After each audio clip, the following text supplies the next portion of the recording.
Welcome, everyone. I don't know about you, but this is a lovely day here in the Pacific Northwest. Whenever the sun is out, oh my, we get cheerful. When I first came here to try out to become the minister, they very wisely made the tryout in late May. And I said to Joe, my husband, I said, these are the most joyous people I've ever met. Had no idea why until we moved here. And then I went, oh, clever. I'd like to welcome a new member of our music team, Charlene. Welcome, Charlene. And why don't we, if we are able, why don't we stand and we'll sing our way into the day.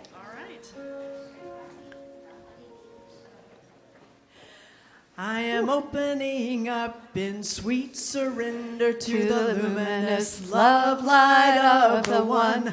I am opening up in sweet surrender to the luminous love light of the One. I am opening up in sweet surrender to the luminous love light of the One. I am opening up in sweet surrender to the luminous love light of the One. I am opening, I am opening, I am opening, I am opening, I am opening up in sweet surrender to the luminous love light of the One. I am opening up in sweet surrender to the luminous love light of the One. I am opening, I am opening, I am opening, I am opening, I am opening up in sweet surrender to the luminous love light of the One.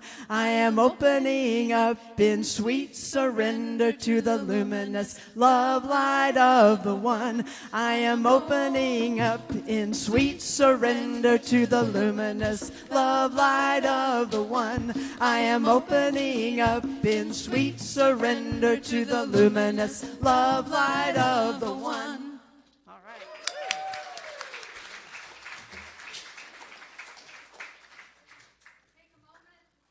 To everybody.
I'm in the right place at the right time. I am just where I'm supposed to be.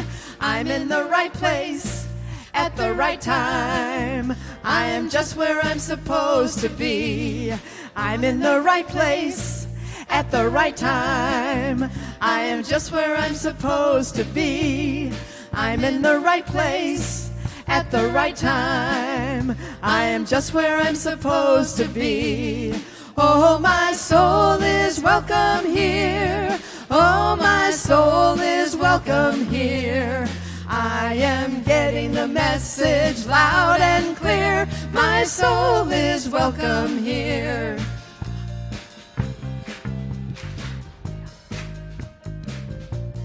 I'm in the right place at the right time. I am just where I'm supposed to be. I'm in the right place at the right time. I am just where I'm supposed to be. Oh, my soul is welcome here. Oh, my soul is welcome here. I am getting the message loud and clear. My soul is welcome here. Oh, my soul is welcome here. Oh, my soul is welcome here. I am getting the message loud and clear. My soul is welcome here. I am getting the message loud and clear. My soul is welcome here. My soul is welcome here. My soul is welcome here. My soul is welcome here. My soul is welcome here. My soul is welcome here. My soul is welcome here.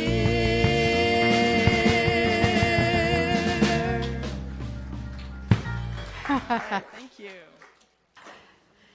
Children, Yeah, do we have any children in the audience today who'd like to go out and have a fun time outside on this beautiful Sunday morning with great teachers? All right, here they come. All right.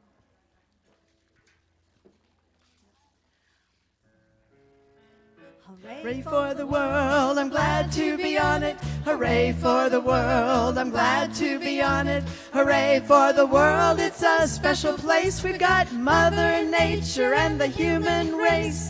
The world's got trees and bumblebees, rivers and lakes and the open seas, mountains and valleys and animals too, and a sun that shines on me and you. Hooray for the world, I'm glad to be on it. Hooray for the world, I'm glad to be on it. Hooray for the world, it's a special place. We've got Mother Nature and the human race. We've got Mother Nature and the human race.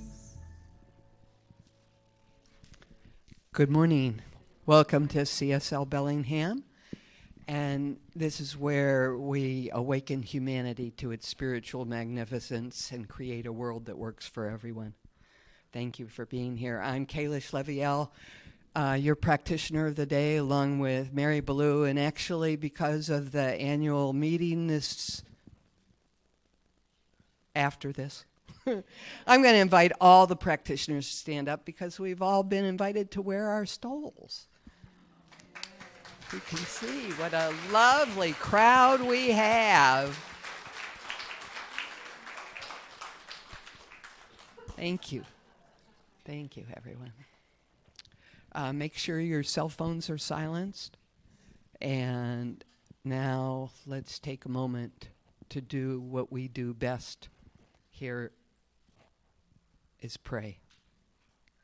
So take a moment to recognize the infinite all there is, the divine intelligence that is everywhere present, that operates in me, around me, and through me, in you, around you, and through you. Thank you for being here. Thank you for joining me in knowing that nevertheless I am willing, and knowing that this is good, and this is very good. Thank you, sweet Spirit, and so it is.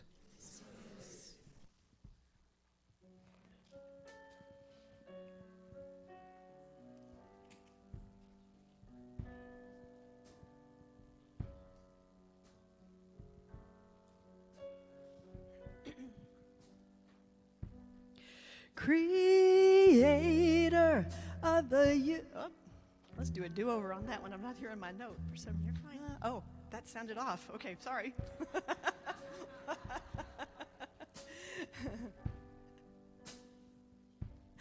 Creator of the universe, how great you are.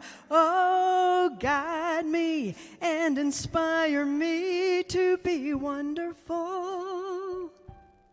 Creator of the universe, how great you are. Oh, guide me and inspire me to be wonderful. Creator deep inside. Sorry, we're getting off. I feel like we need a complete redo on this one. Sometimes that happens. We got a new configuration this morning and a new song. I think something's.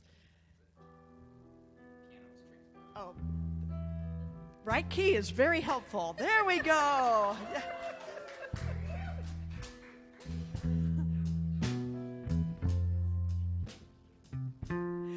Creator of the universe, how great you are.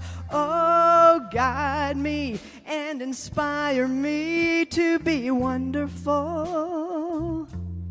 Creator of the universe, how great you are. Oh, guide me and inspire me to be wonderful. Please join. Creator of the universe, how great you are. Oh, guide me and inspire me to be wonderful. Creator, deep inside us all, you lift me up every time I fall. Oh, guide me and inspire me to be wonderful. Creator of the universe, how great you are. Oh, guide me and inspire me to be wonderful. Creator of the universe, how great you are. Oh, guide me and inspire me to be wonderful. That was it.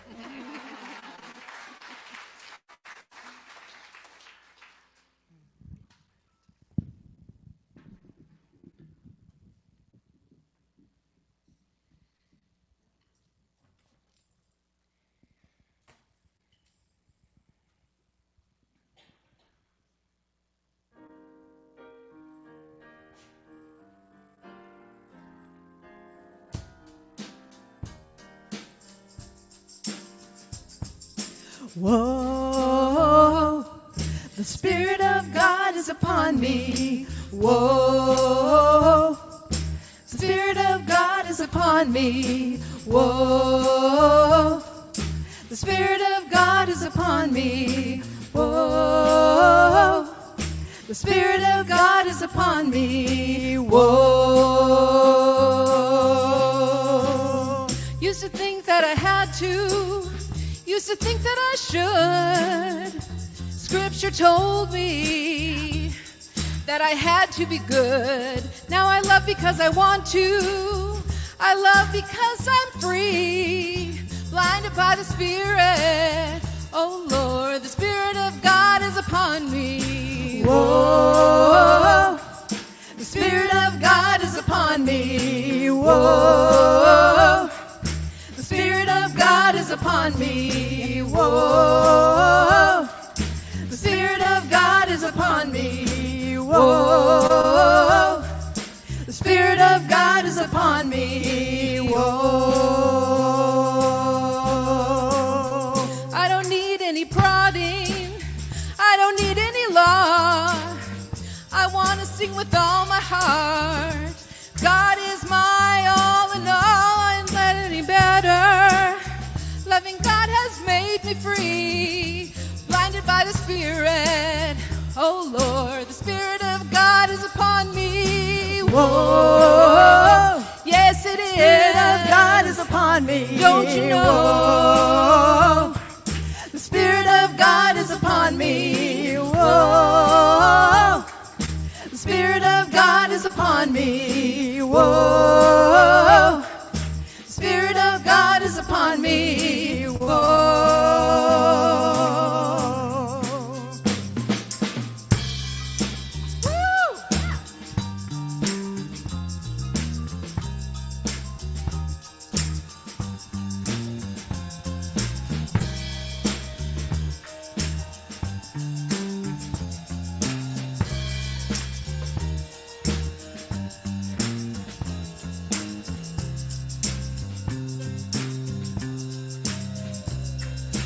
Whoa, the Spirit of God is upon me. Whoa, the Spirit of God is upon me. Whoa, the Spirit of God is upon me. Whoa, the Spirit of God is upon me. Whoa. I thought it was my duty. I thought it was my job. Somewhere I believed that loving God would be hard. But loving God is better. Loving God is free. Loving God is ecstasy. Thank God I know Spirit is upon me. Whoa. Don't you know Spirit of God is upon me every day. Whoa. Oh, Spirit of God is upon me. God is upon me.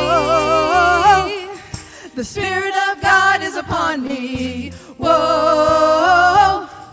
The Spirit of God is upon me. Whoa.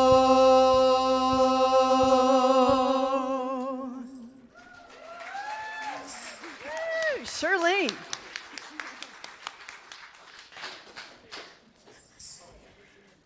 That's about as close to gospel as our new thought people get. So if you're new today, don't be freaked out. It's one of my favorite songs, actually. So welcome, welcome. My topic today is Nevertheless I Am Willing, and it's part of this month's theme. And the theme is cultivating fearlessness and compassion. So two different things that go together in my mind. And it's part of a larger theme that we're working with all year, living beautifully. So today it has to do with the dilemma. I mean, we have a lot of those, right? But I'm going to talk about a specific dilemma that I think a lot of us have had to face in our life and maybe are still working with. And it's the dilemma of being born with a particular emphasis, or as Michael Meads says, with a genius, meaning attendant spirit of gift. So we're born into this life with this gift that we're actually supposed to bring out into the world. And when we're very young, we can't help it. We do it all the time. Unfortunately, the dilemma is that the people that are raising us might not like that. And they might have other ideas about how we're supposed to be and what we're supposed to do and how we're supposed to look and how we're supposed to act, and you know what I'm saying, right? And so this gift, this genius that we walk into this earthly body to give gets kind of hidden from view to us because we're trying to adapt to what the gods and goddesses of our lives, that would be the teachers and the parents and the grandparents and even the kids on the schoolyard, you know, we're trying to like fit in. And sometimes our genius doesn't fit with those people, you may have noticed. And so that's the dilemma. And it's a dilemma that comes early and walks with us as we walk into life. And as we grow, often what begins to happen is we have kind of two choices about all that. Because, of course, by the time we're teenagers, first of all, there's hormones. And so there's that awkwardness. And then second of all, because we've been trained out of giving our genius sometimes, not everybody, but a lot of people, for the best of intentions, our people wanted us to be safe and fit in and not be weird and make good money and, you know, maybe down the list be happy. And so, you know, for the best of intentions, we were kind of trained not to let that gift show. So we get into this time where we're having to make choices about our life. And, we have two choices there. We can throw caution to the wind and begin giving our gift, or we can numb ourselves. Because by the time we hit late teens, it won't leave us alone. It's like, come on, you're here to do this thing. And we're like, I don't know what you're talking about. And so we start to numb. And those are the choices. And in this room, probably 1 out of 10 people chose to throw caution to the wind and give their gift right then. For most of us, it took a little longer. And I know I'm sort of singing to the choir here because many of you at some point went, I can't live this way. I can't live this way.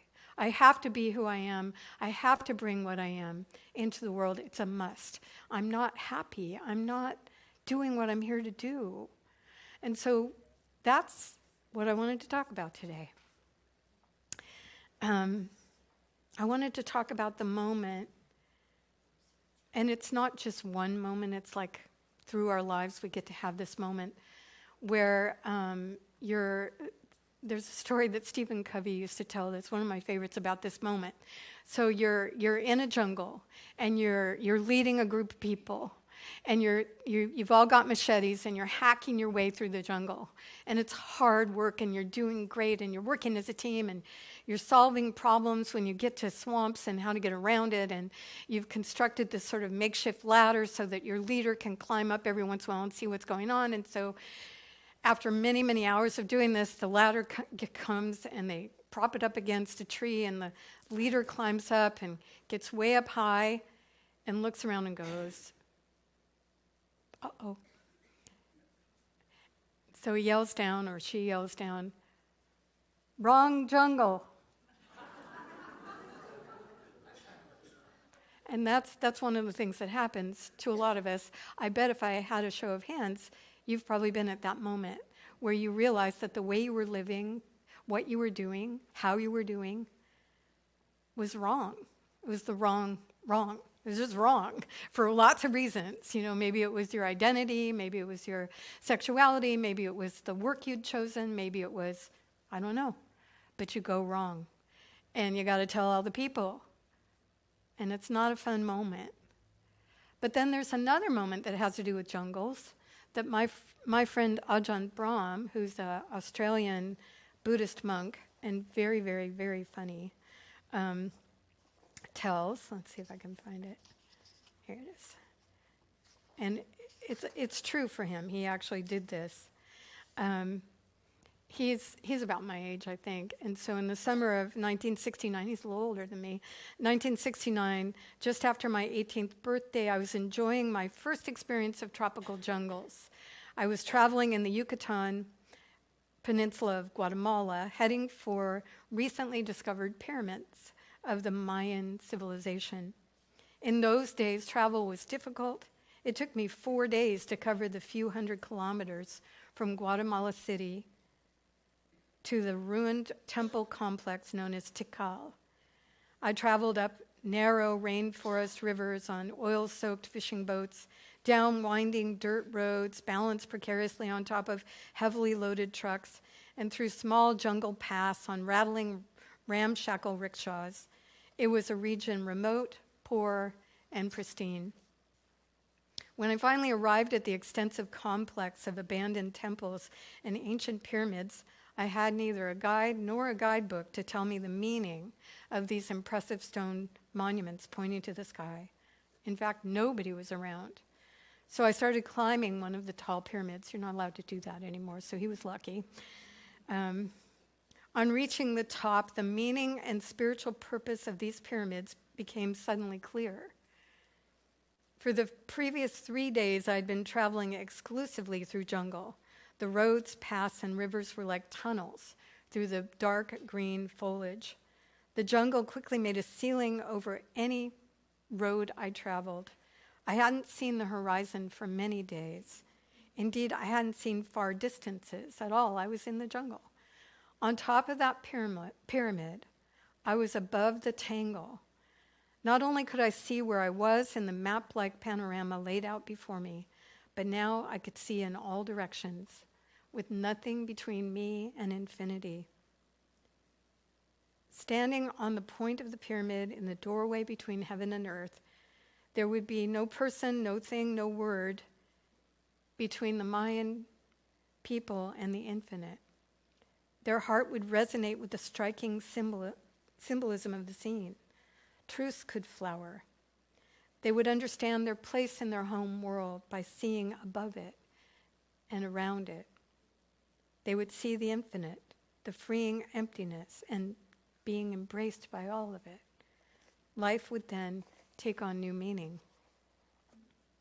So there's the wrong jungle, and then there's the standing at the top of a pyramid above the tangle of the everyday, seeing beyond what the limited view was. And so for many of us on the spiritual path, we've been walking in a jungle, and we found a path that led to a place where we could see a larger view of who we are and what's possible and what this whole thing might be about at a different level.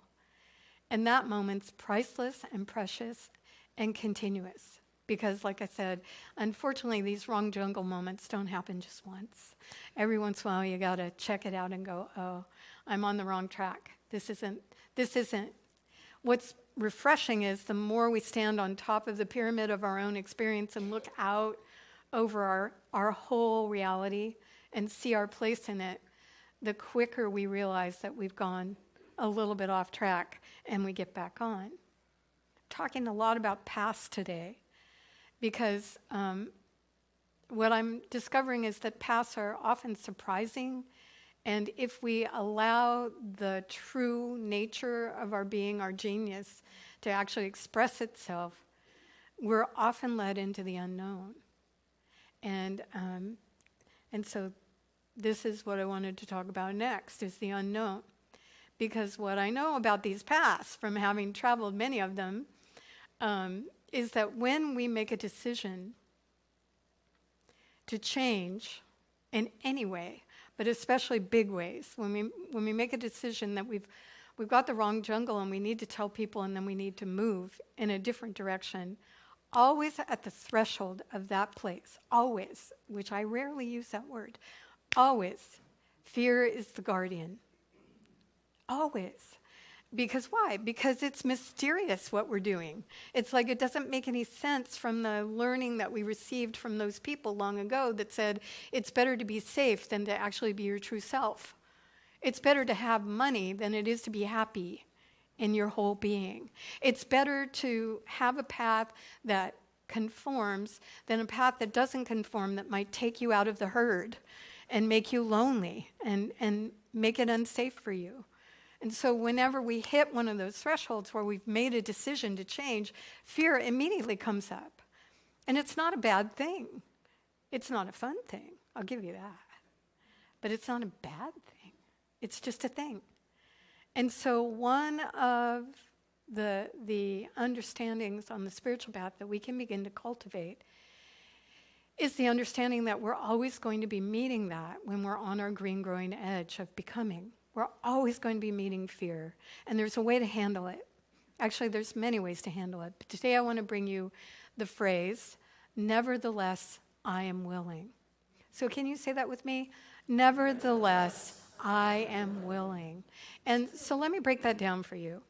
This is out of a wonderful book called Mastering Life's Energies by Maria Nemeth. And Maria is a life coach and a really brilliant person. And so she began to see this threshold experience of fear as a place where people would back up and stop. And so she started thinking about, well, how can I help people move through fear into what they're truly being called to? And she realized that a lot of people would say to her, I have willingness. And she realized, well, you know what that is? That's a noun. That's how she put it. That's a noun. That's an object. I have willingness, like it's somehow like somewhere over there. And yeah, I have willingness. It's over there. And she said, no, no, no, no, no.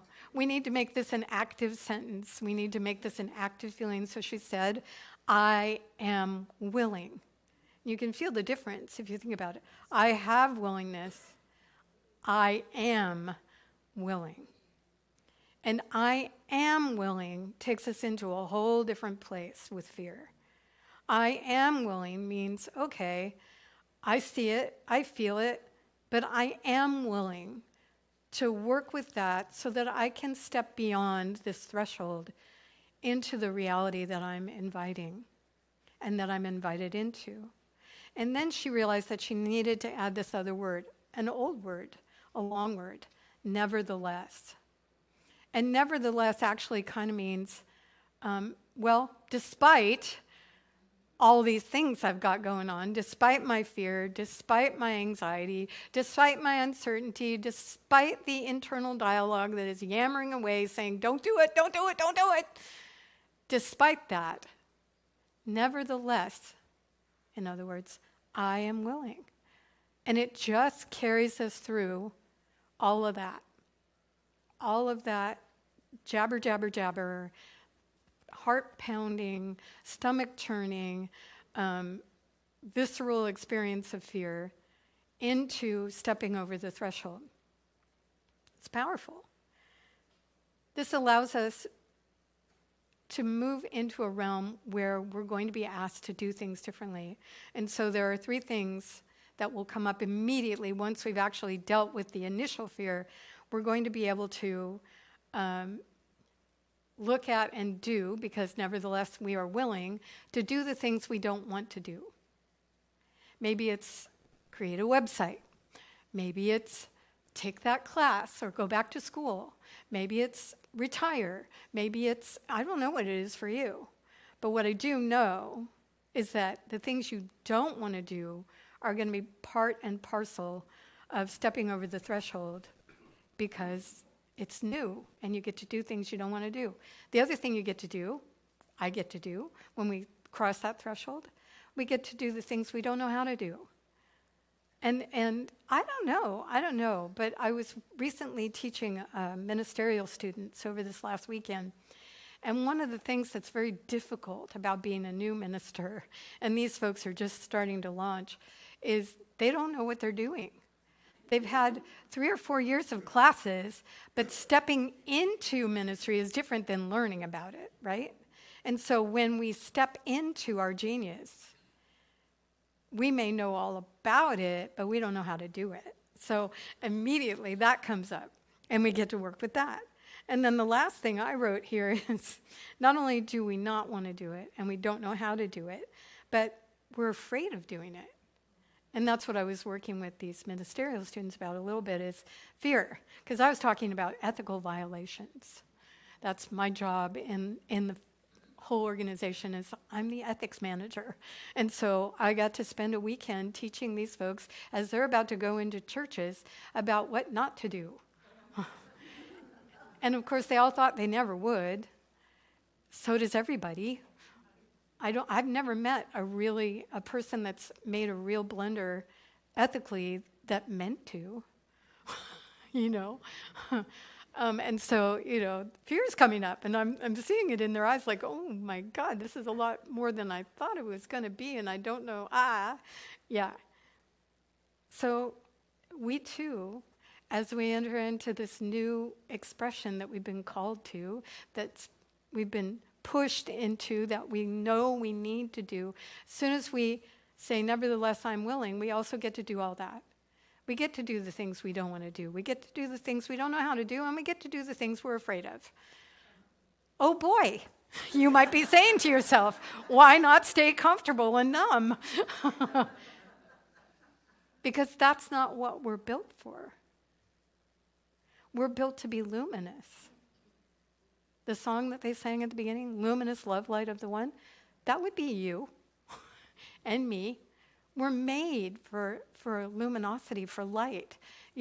Every spiritual teacher I've ever studied has some sort of thing about you are the light of the world.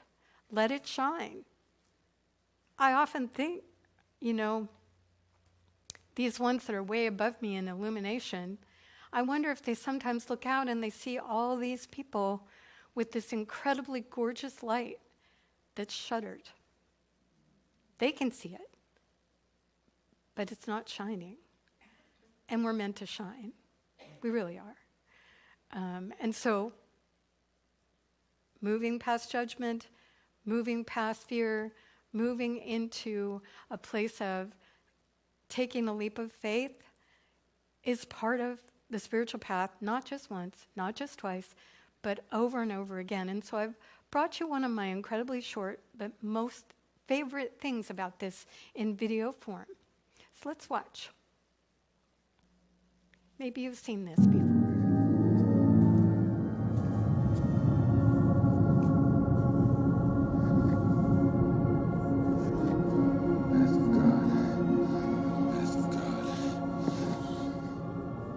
Only a bleak from the lion's head.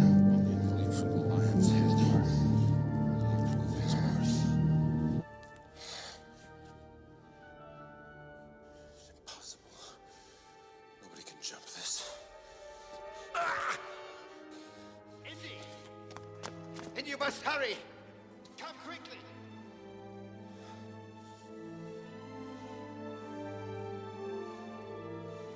It's a leap of faith. Throw out. Impossible. Leave.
I don't know if you could see it if it was too dark, but it's on YouTube called Leap of Faith.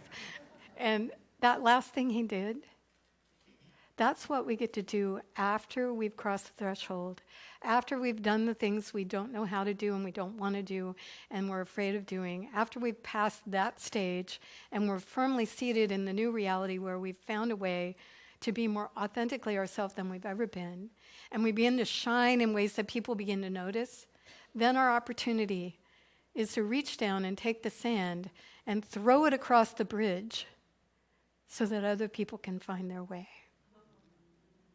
That's the truth. I know many of you are already doing that. So why don't I do a prayer and we'll close.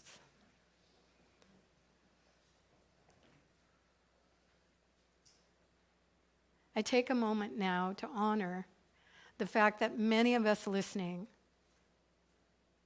have already taken a leap of faith into being more truly ourselves, expressing ourselves more fully than we ever had, shining our light in ways that we didn't even know we could.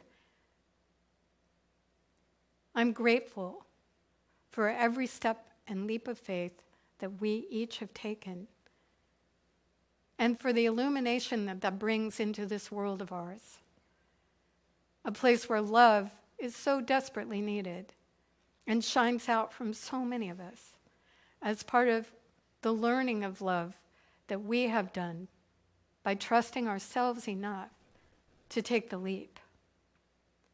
I know that each of us has within a deep wisdom, a wisdom that goes beyond all time and all space, that is contained within the one mind of the Infinite One.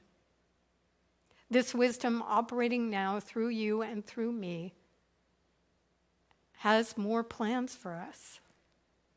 And so I know for myself that I am willing, I am deeply willing to listen to the wisdom of the next right step and to move with it. And when fear comes, for surely it will, I will bow to it, but I will not stop. For crossing the threshold is the next right step for me. And so if you are at that point in your life or you know someone, please hold in mind that not only is there a deep wisdom beyond all knowing, there is a deep love expressing through each of us, holding us as we move in the direction of becoming more and more the luminous beings that we are. I'm grateful for my own willingness, and I'm grateful for yours, and so it is. Thank you.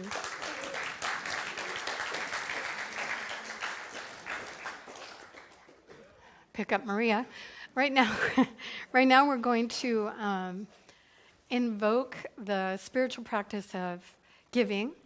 And for those of you who are new, many of the people here are part of what's called the Giving Intention Program, where they give routinely. They've said that they'll give monthly a certain amount, and they do that in lots of ways, but often not in the baskets. They'll send a check or they'll have automatic withdrawal. But what you need to know if you're new is that the only reason we're here, we don't have a pope. We don't have a diocese. We don't have any of that. And so everything that you see here has been paid for and supported by people like us through the years. So thank you ahead of time and for all that you give, not just money, to this community.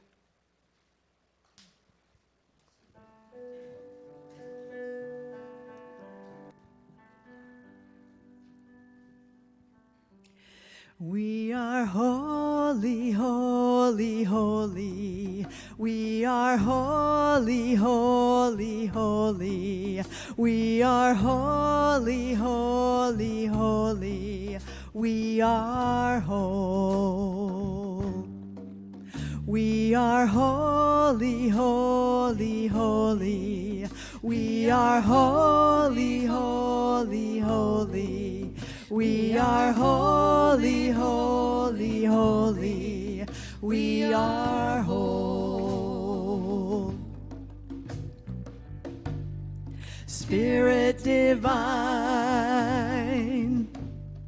come to me, feeling love, healing me.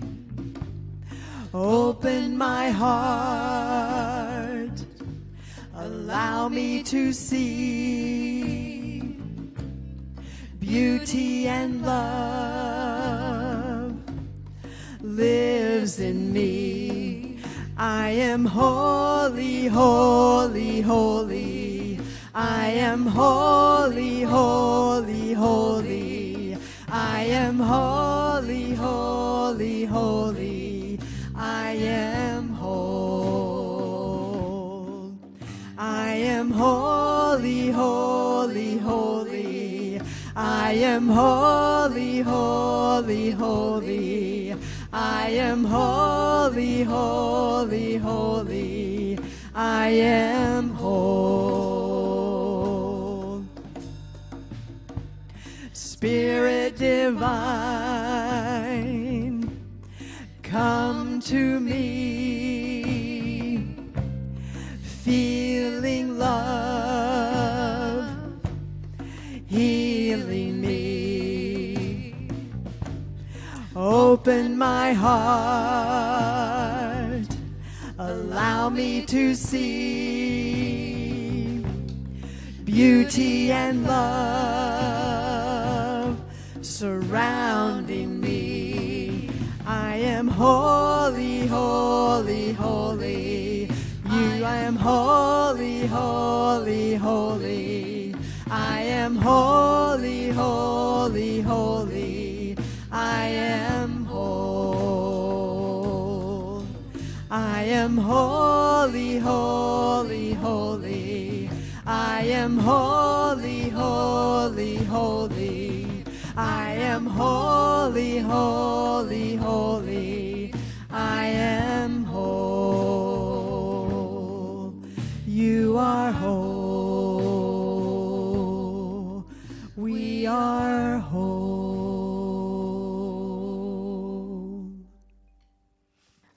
Thank you very much. We're going to have some announcements. I'm sure that wasn't why you were clapping. But here they are. Let's see what we've got here. Well, you've heard about the annual meeting, but you haven't heard about the potato bar. So we know that the meeting takes about an hour and 15 minutes, and so we want to make sure that people are fed. So we're going to have a baked potato bar, and it will have vegan options as well as other options. We're going to eat in here, and so we need some help. We need the side rows stacked and the round tables brought out, about 7 tables. And then we're going to set chairs around those tables so that we can eat without having potato all over.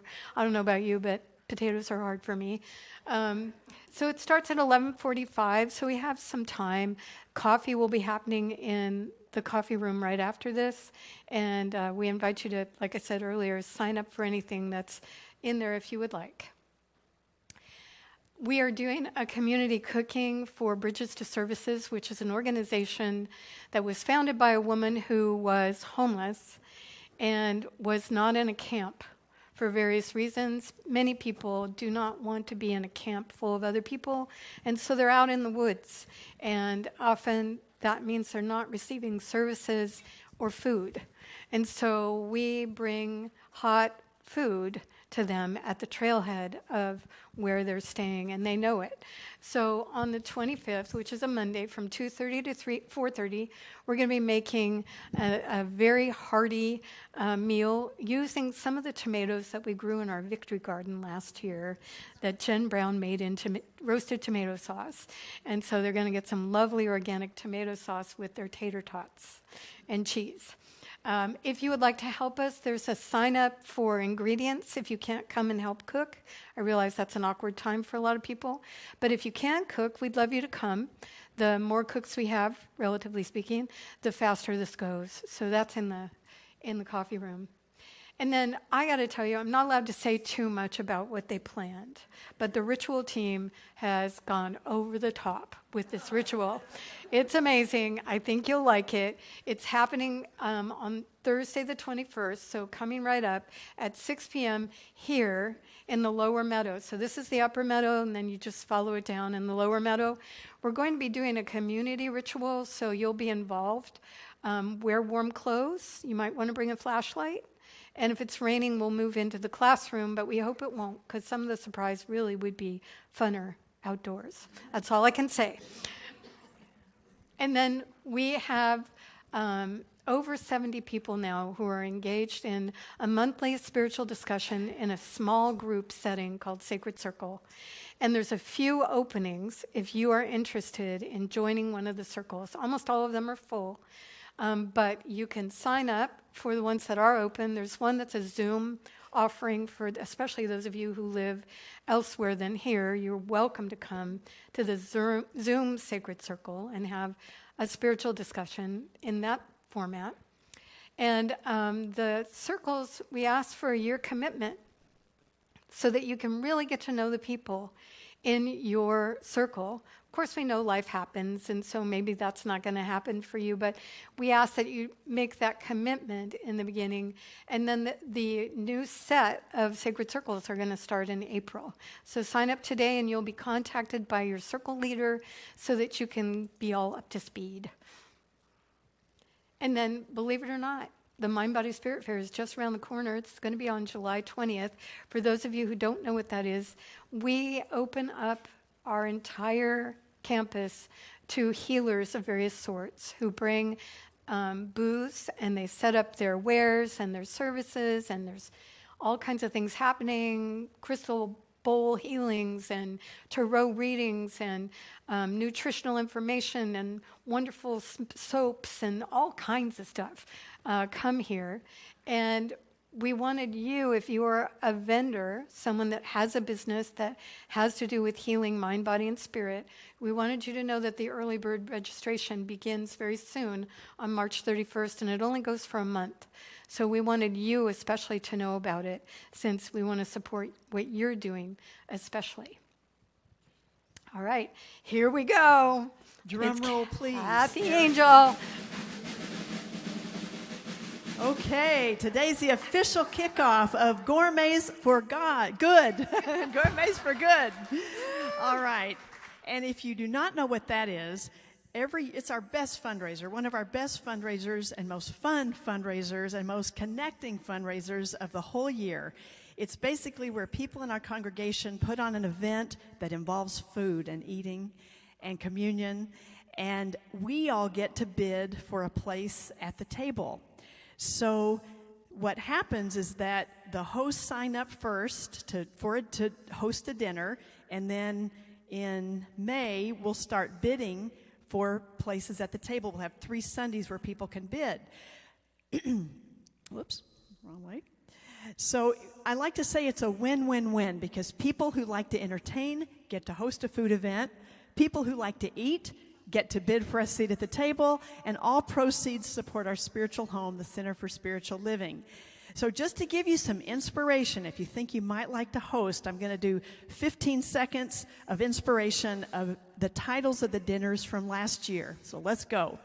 Asian Fusion, Rhythm and Blues, Guys and Grills, Let the Good Times Roll, Bunko, Pause for Pasta, Dougie's Gourmet Burgers, both ways, Clean Green Eating, Dinner and a Show, 100 Acre Woods Hike and Picnic, Paella Redux, Clam Fritters by the Bay, Crab-tacular, Ruin Your Day Fiesta, Wine Lovers Circle, Soup Sipping Soiree, an afternoon reading with an inspired medium. And that brings us to the big question of, will you host? So if you'd like to host, I'm going to bring up the co-chairs of this Gourmets for Good event, Sandy Zeitel and Susan Jancic, spaced out. And so talk to them after the service. If you're interested, you'll need to sign up online. By April 7th, there's a form online, but you can talk to them if you have any questions after the service. All right. An 8 date? No. Okay, well, that brings us to the end of this part of our service, and I encourage you, even if you're not a member of the center, you just come a lot, or just have come, if you would like to stay for that meeting. We go over what we did last year, the financials and all that, and then cast a vision for this year. So let's, if you're able, stand, and we'll sing our way into coffee and potatoes.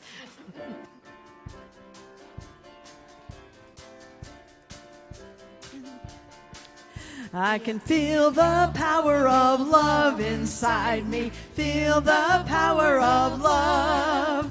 I can see the evidence around me. We are the power of love. And my eyes are open to the truth I now embrace. And my heart is open by spirit and by grace. I can feel the power of love inside me. Feel the power of love. I can see the evidence around me. We are the power of love. And my eyes are open to the truth I now embrace. And my heart is open by spirit and by grace. We are the power of love. We are the power of love. We are the power of love. We are the power of love. Have a great day, everybody. See you at the potato bar.